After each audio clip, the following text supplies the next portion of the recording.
Onward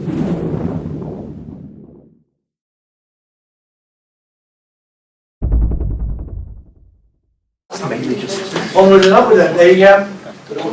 Our second speaker this afternoon, I'm ever so grateful, Professor Stephen MCHANWELL from Newcastle. Now, just I suppose by way of introduction, the way we became aware of Stephen and is it Sue Robson? Sue Robson of Newcastle were both very heavily involved in the production of one of the documents that we found particularly helpful in the learning circles review of the literature on this topic.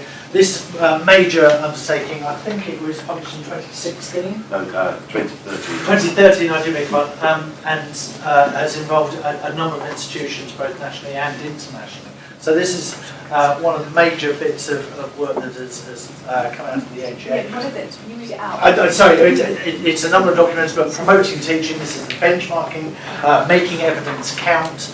All of these are referenced on the Learning Circle website, and we can happily make you aware of these as we go on. I think you can still find them on the WIHEA website if you type promoting teaching in. Yes, but I wouldn't swear to it. I'm pretty certain that they were certainly there in the last few months, because that would have been when we gathered all of these together for our review.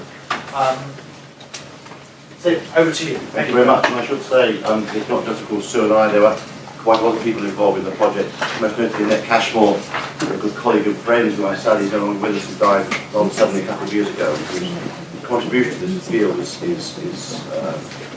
been very strong indeed, which is sadly missed. Just a little bit about myself when we start. So I'm actually a professor of anatomy, and I joined Newcastle a very long time ago.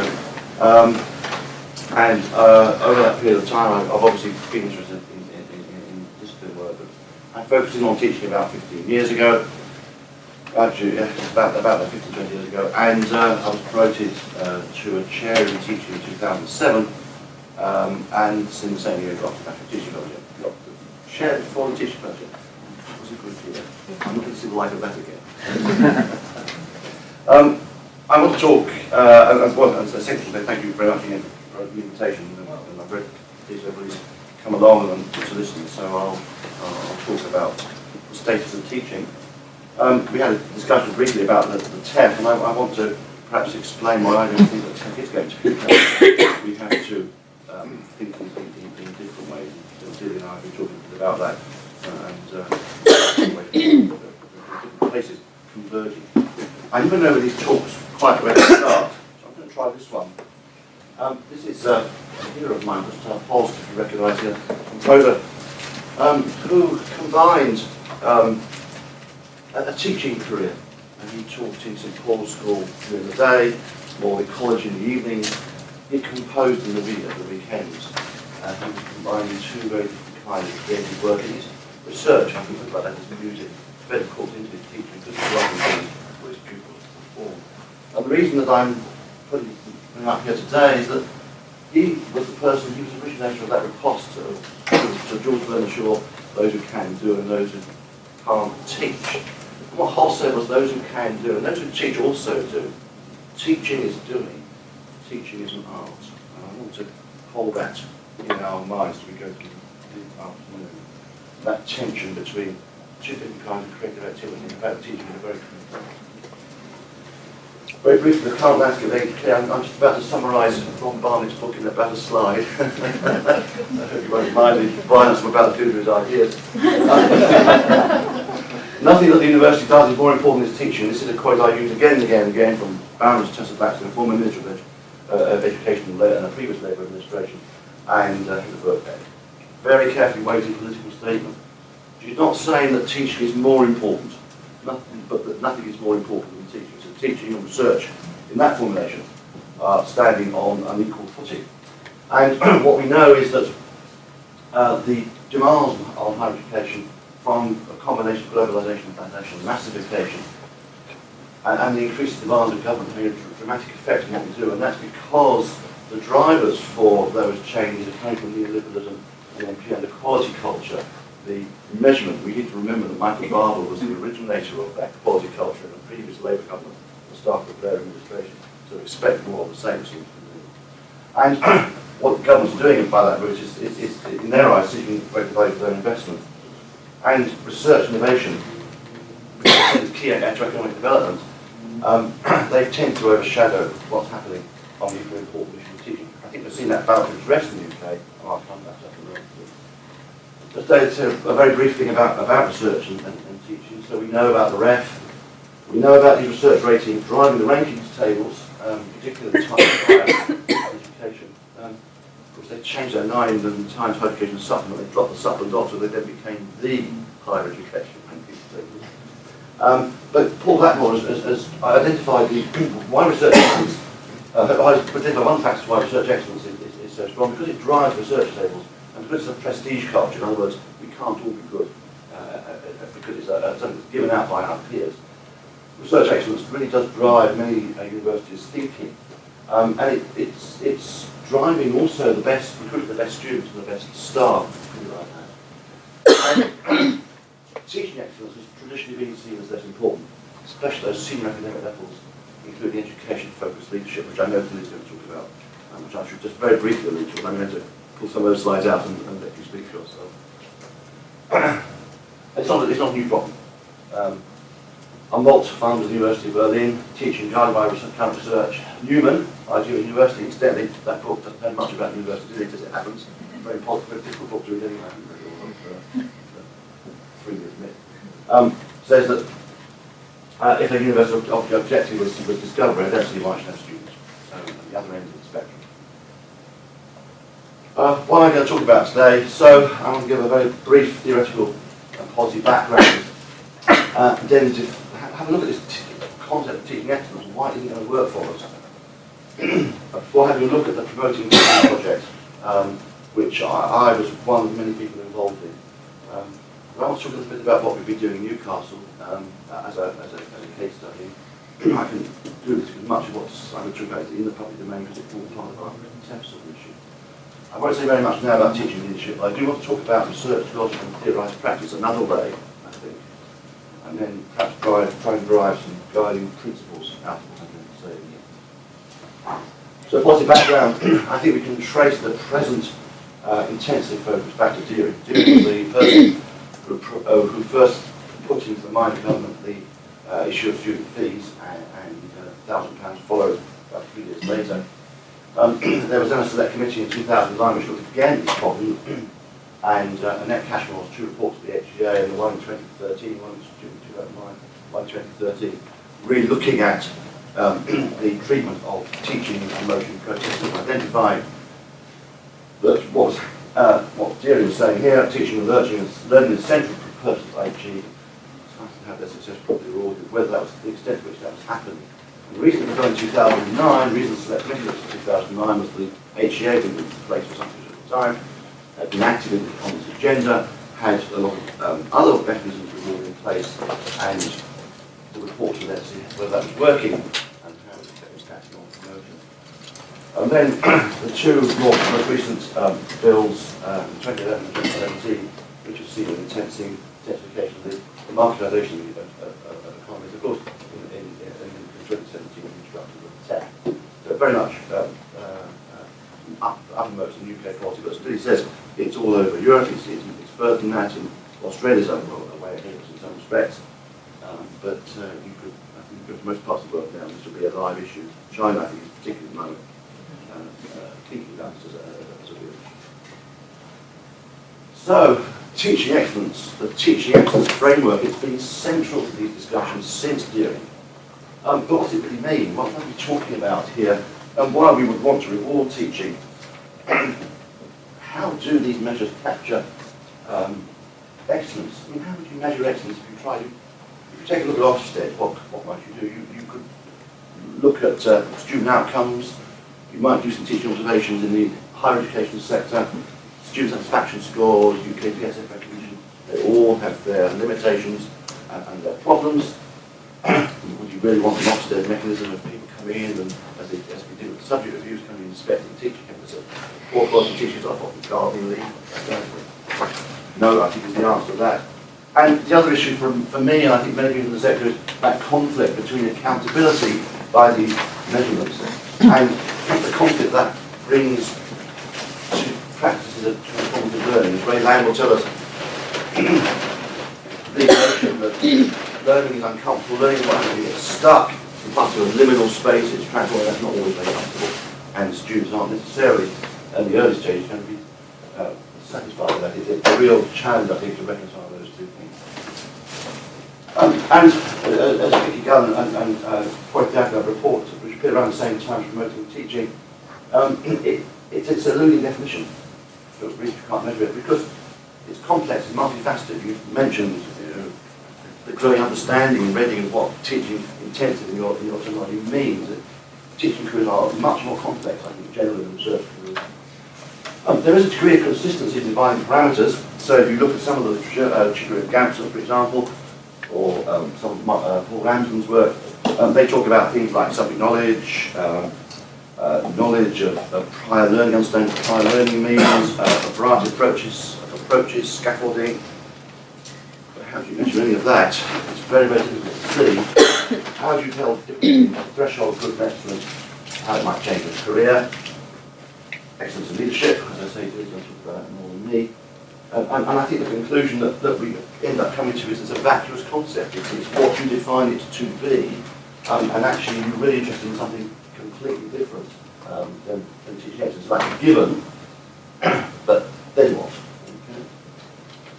Okay. The other thing that I think we need to be aware of, and your data showed that quite nicely actually, one of the effects of intensification of academic life is the extra demands upon sort of the REF, and the LSS and so forth. REF pressures has seen the increasing use of teaching under contract. Data taken from William Locke's work, a couple of reports appearing 2014 and 2016 for the HEA. The most recent data from his statistics suggests that 49% of staff on teaching contracts, and his later report just tipped over the halfway point, if I remember right. So quite a big change. So therefore, if we're going to do this, then we need to recognise, because teaching is important to this group, they need to be rewarded. And it's issues of academic identity, I think, is crucial here. And of course, it's important in a much wider sense of rules. So that's a bit of background. Let's have a look now at the Promoting Teaching project. So it was commissioned by the HEA. Jill, you were on our advisory panel in the UK for it, and we were asked to produce a set of documents which would allow for benchmarking processes for a review and development of promotion process. And I explained what is meant by benchmarking and why there was involvement from Australia at the moment. And a second output, which was not commissioned, but which we felt was necessary during the course of the production of the work, was this document called Making Evidence Account, our generic attempt at trying to look at what constitutes teaching excellence at various levels, various grades. Why focus on promotion seems very instrumental, doesn't it? It's because at the time, and this is an old study now, but it was true, the next report found exactly the same, there's a discrepancy between what the universities say they're going to do to recognise new teaching and what the academic staff perceive they do, and there's this gap between rhetoric and reality that you refer to. And so we were asked to focus on promotion. And it provides, we felt it provided a strong opportunity for enhancing teaching. The academics can believe they can be promoted. So it involved four partners, Newcastle and Leicester, we were on Tasmania. I won't go into the serendipity that led these four institutions to come together. Suffice to say, it was one rather intensive, partly one rather intensive National Teaching Fellows annual meeting in Westminster a few years ago. We were all actually at different stages of development along this particular pathway. We're not particularly well developed. Tasmania probably the least developed, but Tasmania had David Sullivan being an assistant director of the HEA before he left to go to the PECT role in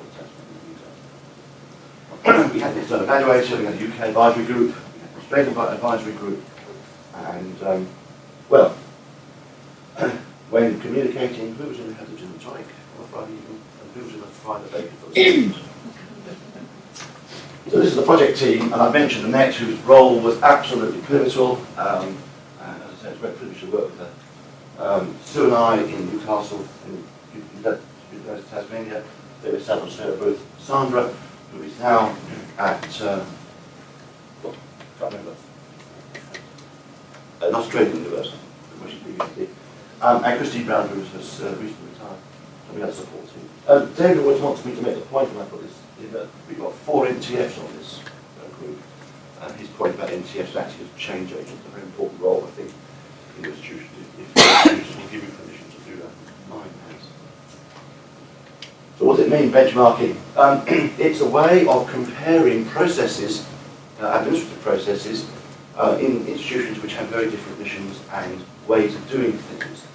And it's a standard procedure that's been used in Australian universities for a very long time, which is just starting to see here, I think. So my own institution has been involved in benchmarking of some academic, some administrative procedures. What it involves doing is constructing a self-review template so you can ask a series of questions which are the same across the 4 institutions, and then write a self-review report. We decided we needed a context statement. You know, we didn't, and we don't use just an associate professor at Newcastle.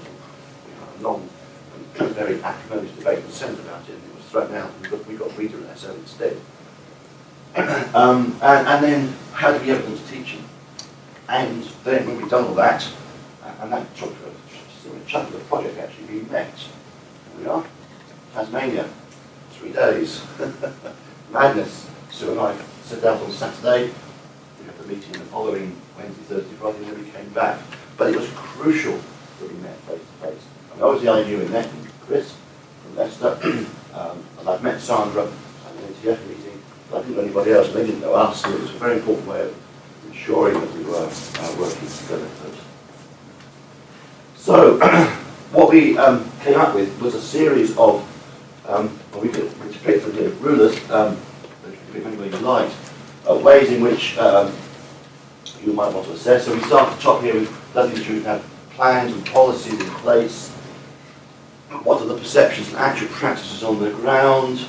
How do promotion applicants apply? What's the process for completing and taking in promotion applications? How do promotion committees work? Do you review the outcomes? Then we have a series of benchmarks, a series of statements on each of those. That's all in the documentation. I won't go through that. We derived a series of good practice examples. We can practice examples from that, from our own institutions, and also from the work we did externally, taking us around both Australia and the UK, a variety of meetings, T4 in the UK, ASIA conference and so on and so forth. And we compiled a set of these. We then, as I say, produced a guide of evidence teaching, which I'll come into in a moment or two, but we also produced a guide to institutional review, so actually how you carry out this process. We worked in a force, so I don't necessarily advocate that it's very, very time consuming to do it their way, though we learnt a lot from working together, and in that international context, given the dominance of research among some of our senior leaders, that provided a calibration of what we were doing. So there was an advantage to doing it, even though it was quite hard work. Well, I'll come back to that. Here's some examples. Universities' policies support teaching promotion. Those in leadership roles have a sound evidence about teaching. Promotions committees are well prepared and trained here. Advice and support for applicants are interesting. You were talking about promotion methods in schools.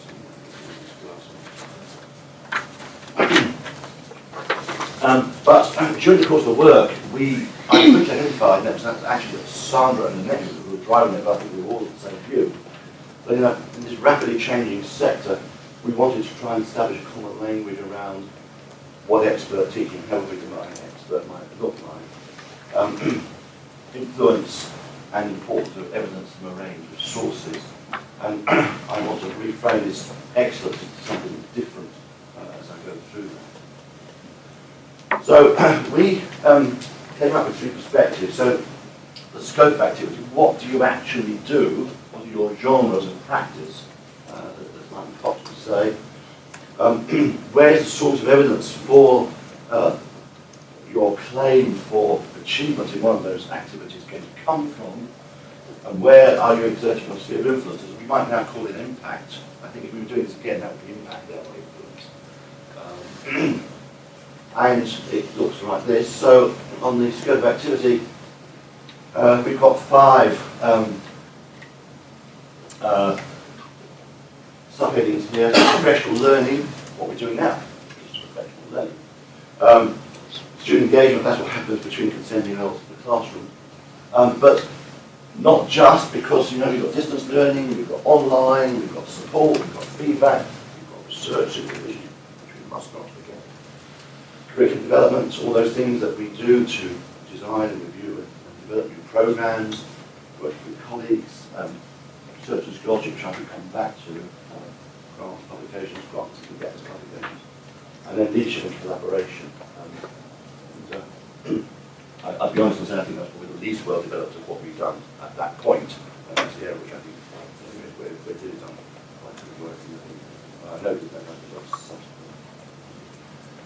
I put this up at a meeting not so long ago, and on the critique, and I'll explain what the criticism was, and it was a top line anticipated it. So at lecture, this is where you get the evidence from. At lecture, you might expect to be drawing your evidence from roughly equally from 3 sources, so from your students who you teach, qualitative and quantitative, peers, what people say about you, in Wood and Gone, they have a process of teaching observation. You can have a series of, as it were, validated observers. You can invite somebody in, they will do an observation. You own the data you can use to promote that. And then personal reflection. As you go to professor, that balance changes, and much more is going to come from your peers. In other words, from your outside impact.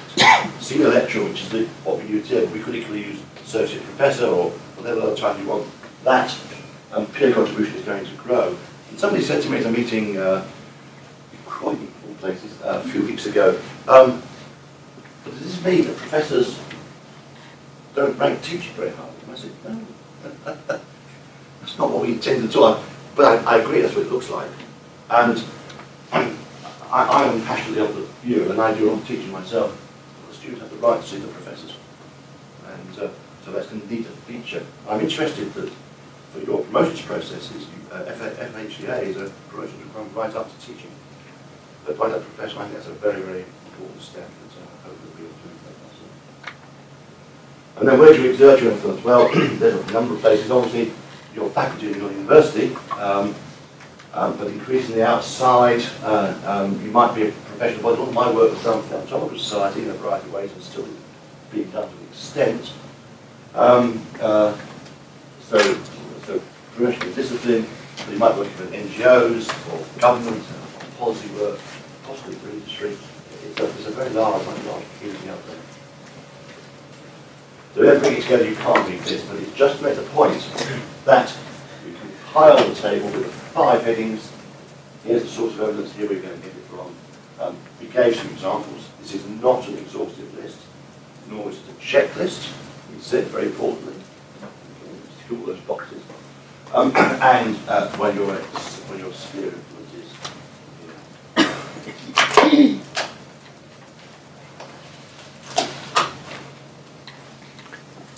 So, that was a larger project, and that was completed around 2013, with the final report of the WIHEA. During that time, and then subsequently, we've been doing a lot of work in Newcastle. I've been asked, I was invited to lead 2 iterations of a Royal National Teaching Steering Group, a steering group of our University Teaching Committee, to look at various issues around this, and I'll explain the kind of work we've been doing over that time. 2 iterations. I'm very much of the view that the steering group should not continue to exist forever. We did two years of work, and I closed this down. We just kind of had a holding pattern. Then about 4 years later, we came back and reviewed our recommendations and had to go, which is what we do. And I think somebody asked a question, how do you keep impetus going? And you have to keep impetus going. You really do. You can't do it. These sharing policies and practices informed what we did, or what I, as a steering group, and also informed our it emphasised to all of us the importance of gathering promotions data, and I'll show you some data in a moment or two. It enables us to widen the definition of teaching, but that's important because we were working on an external project that strengthened internal case of change. This was not universally recognised. We were criticised for collaborating with Wollongong, which was not felt to be as strong enough in the research, at least by some of our research talks in Newcastle. Nevertheless, we did feel that international dimension helped. So, the first iteration of work was to do something very simple, was to create evidence base for teaching achievement. And the reason that we were asked to do that was because we had HR, universities really had repeated issues raised about applicants and promotions committees not understanding, this is saying ourselves familiar, what teaching actually. And we created that evidence base. We were informed by the work of Wollongong. We had the Wollongong team come over. This was before the project was really underway. And we were informed by their evidence base. But we had to build it around our promotion criteria because mercifully, we were not tasked, we had not a mandate to change promotion criteria, for which much relief, that's going to come later. We had to then communicate search around the institution, and we were also asked to oversee the electronic recorded teaching achievement data. That is very much a project still in progress, and I'm not going to talk about it. It was a tangible and useful output. We had to work within the existing promotion criteria. It gave us a reason to talk to people, and just by talking, raising the agenda, and raising its profile, I think we made progress. We did a lot of consultation. I had meetings beyond the number, but it was important. We were to abide by Wollongong. How important it was to talk to all levels of the institution. And because we had to do this, it was easy to do that. This is an example of it. Now, this is the first iteration. I realised I should have put up the second one because in the first iteration we didn't have the promotion approach to any evidence account document, and so we just had three domains of management, design, and personal practice. Subsequently, because we now have a readership rating, we do this. So we've got the group here. We have to pull it apart, and we took the opportunity then to integrate, to align this with the work we've done for promoting teaching project. I think the interesting thing was we'd go into meetings and people would say, textbooks. I've written a textbook, but I don't think it doesn't count. And I say, we go into promotions criteria, they've got their teachers writing textbooks. Somehow, our promotions criteria were opaque, and somehow this database, this evidence base, unpacked it. The problem, danger, is people regard it as a tick box, and we've certainly critiqued for that. We say at every opportunity this is not a tick box. Nonetheless, I think it remains something to be true. So it supports promotion committee, it supports applicants. While it's not definitive, it does widen the evidence of teaching. It's helped to engage with and debate notions of excellence and what excellence will and won't do. And it's raised the profile of these opportunities for dialogue. Now, the other part of the award recognition that we were working with at the same time, professional learning, and this person at the top is Lawrence Stenhouse, and some of the work I'm going to talk about is very much influenced by his ideas about academic researchers. We're looking at his report in 2016, and I identified this as well. The training programs that universities put on, I think, have a number of inherent weaknesses. I won't go into them, but this would be, I think, most obviously articulated by Joel and Ganel. And when you talk to staff, as we've been doing recently, what they're wanting is opportunities, time to engage in collaborative inquiry with their colleagues, perhaps in the institution, outside, and to build those professional networks within and outside an institution. And the process that we engaged in Newcastle is something we call EQUATE. Equal acclaim for teaching is one of those acronyms. Not as bad as the one I saw in Glasgow recently. If you come across this, it's subtle. No. Go there. And it's based on McKernan's action research model. systematic frame it, systematic inquiry made public. And what we do is we get a group about, it's based on a larger project, learning for the campaign, learn to know campaign, right? And it's based upon 2 cycles of identifying what we call an itch, making a plan to deal with an issue in your own teaching, carrying out a project, reviewing it, and then doing it all over again with the aim of making it public in some way. That might mean a publication in a pedagogic journal. It might mean something rather small, just depends. It's very much private project. So what it allows, and involving systematic collecting evidence, making those findings public in some way. What it provides for is a frame. It provides a structure for supporting evidence for teaching excellence, or for teaching achievement, if you prefer. I'm just taking the words from the project. A lens to shape ideas. We're supporting the participants throughout this process. My colleagues in school education are leading that. It's scaffolding strategic development, and it's capturing a measure of change occurring. And the literature on this is here, but I accidentally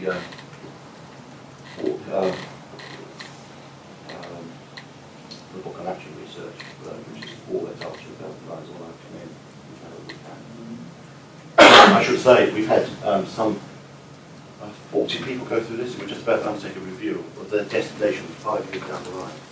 We've got MTS, we've got promotions, we've got a variety of things that have happened to people, publication, and we want to capture that as a snapshot. It takes time for those impacts to be felt. It's not a quick process.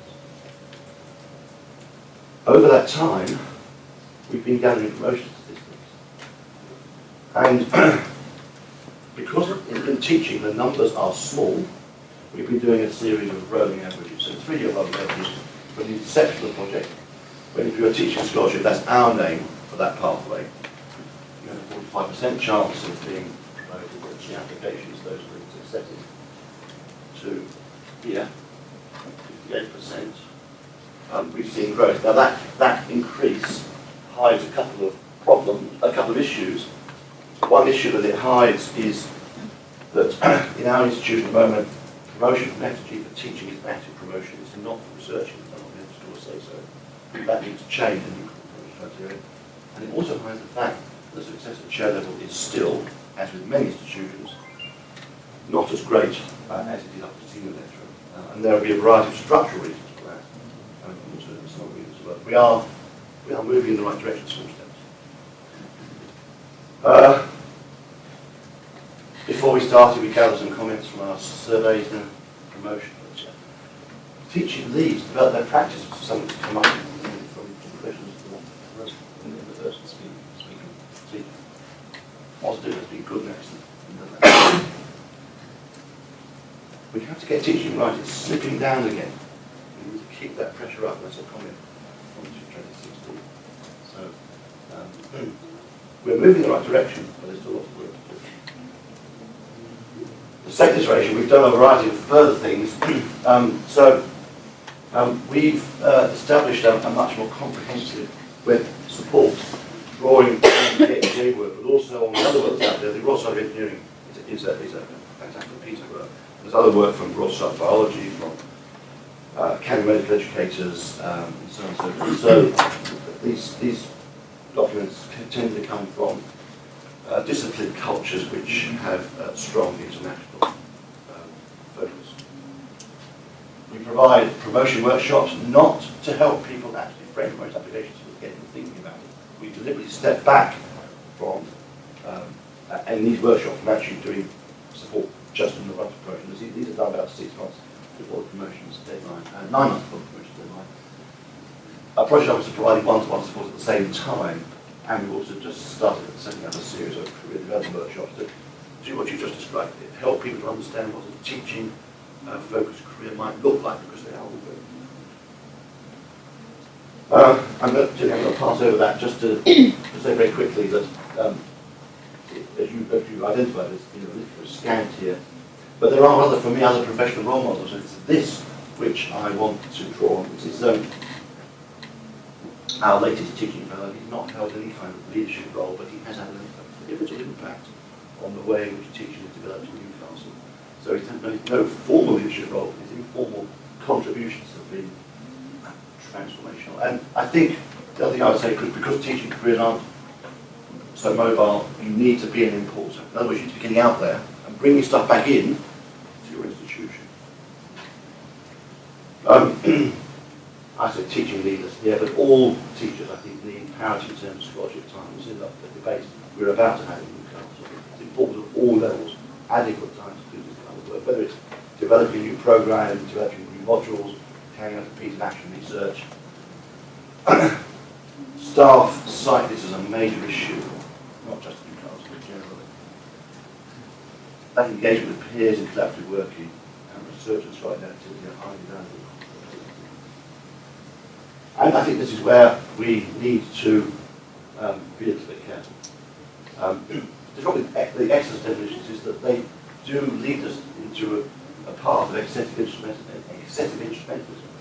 And what we really want to be doing is much more dialogic, theorised practice in practice networks. And I suppose I come here to Dewey and the need to hold, which is pragmatic, to hold theory and practice in tension.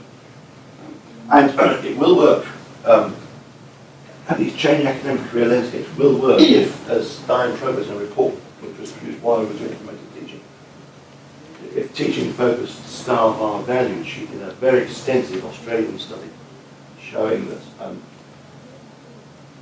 a lot of teaching staff in Australia, I wouldn't say it's a majority, but a significant number, were being exploited, as you described, but many students were engaged in very good work. Paul Blackmore argues for creative linkages between teaching and research, really for me implying that you've been chaplains of discipline-based research.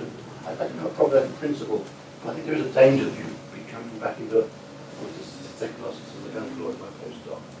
Instead, I'd like to frame it in a different way, saying that both teaching and research are complex forms of learning, and we're all engaging in learning here. That's what links us together as teachers and researchers. So, let's bring it together. And again, I come back to Stenhouse, another quote: there can be no curricular development without teacher development. And so, it's important for institutions to demonstrate evaluation of teaching. But actually, why it's important is because this won't happen if staff aren't developed and then and for it to happen, we have to have policies. But if we're going to understand this and this, we need to have shared understanding. That's the notion we're talking about. And that's going to require clarity and support for these applications. And we need to keep our foot in the hole by reviewing the data as it accumulates. I also would argue for inclusivity. So I've been talking a lot about teaching and scholarship staff, but I'm actually, I should have said this at the beginning, it's teaching wherever it occurs. And what we know about our own data is that some of the hardest cases to make are in the mixed portfolio where teaching is dominant. And the data shows that, because we pointed that at the time. And also wanting to make a case for pedagogy which is both authentic and ethical. And then finally, pick up a couple of things. You said celebrating success is really important. And communicating of processes, and I think increasingly for me, providing individual support. Now we are at the moment carrying out a second review using the same data instrument as part of the lead into an extensive review of promotions criteria. I'm just going to share this with you. It's in very early data. It's not published in these slides, just about them up. But evidence in teaching is still, I think, an issue, particularly on the creative practices side, arts and practice. What do we mean by scholarship? Our definition of scholarship is extraordinarily poor. Giving people enough time to do it and career development, celebration, mixed teaching, our portfolios, I think, should come finally, in our institution, teachers do get promoted in Nottingham.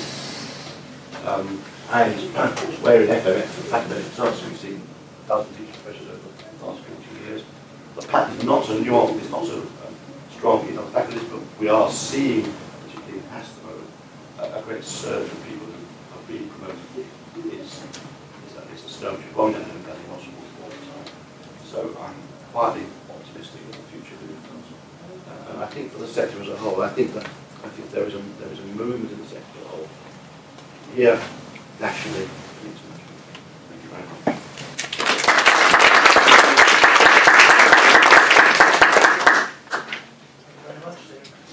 Now, you said that you really want to play the questions aside. Yeah. We've got lots of overlapping, well, I'm going to not repeat what you said. Depends whether, but actually, I need a 2-minute